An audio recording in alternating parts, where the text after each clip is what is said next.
Water is everywhere. It falls from the sky, flows through rivers, fills the oceans, and runs through our own bodies. It is so common that we forget it is the rarest thing that makes Earth alive. But today, we ask a question that sounds simple and changes everything. What would happen if Earth lost just 1% of its water every day? Not suddenly, not violently, but quietly, relentlessly. This is the last rain. 1% doesn't sound like much, but this loss is exponential. Each day, the planet keeps only 99% of what it had the day before. After 30 days, Earth has lost about a quarter of its water. After 3 months, more than half is gone. After 1 year, less than 3% remains. By day 460, over 99% of Earth's water has disappeared. This isn't a slow drought, it's a countdown. And at first, almost no one notices. During the first weeks, the world looks unchanged.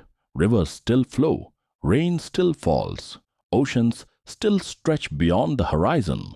But instruments tell a different story. Reservoirs refill less each week. Snowpacks melt earlier than expected. Soil dries faster after rain. Governments reassure the public. Scientists debate causes. Markets stay open. Humanity has seen droughts before. This feels survivable. It isn't. By day 90, Earth has lost roughly 60% of its water.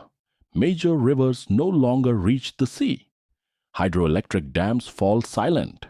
Entire agricultural regions collapse within weeks. Food prices surge. Water becomes currency. Borders harden. Countries with glaciers, aquifers, or desalination plants hold power.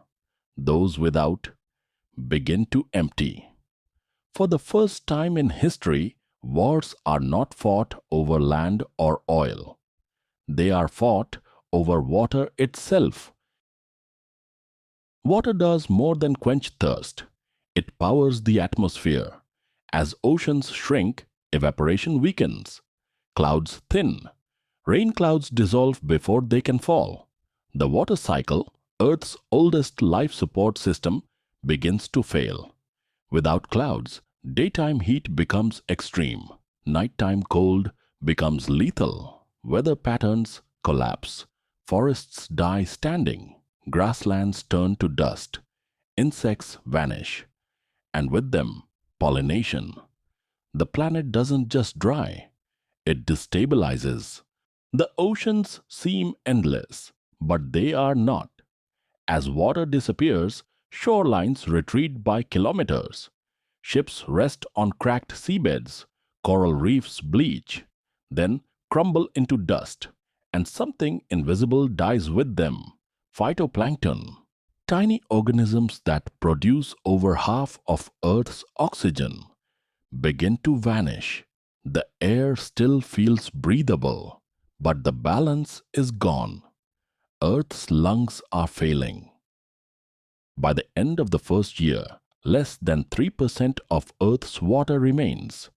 No modern system can function at this level. Power grids collapse, supply chains end, hospitals go dark, governments cease to operate, cities empty, the last communities cluster near ice, deep aquifers, or dying desalination plants until energy runs out. Technology does not save humanity. It only delays the inevitable. At 1% remaining water, the planet crosses a final threshold. There is no agriculture, no stable oxygen cycle, no recovery. The last humans do not die in cities. They die walking, searching, hoping for something that no longer exists. Within weeks, humanity is gone. 10 years later, Earth still orbits the Sun, but it no longer breathes. No oceans, no clouds, no life, just stone, dust, and the fossils of a world that once thrived. Earth now resembles Mars, except Mars never lost everything. Earth did.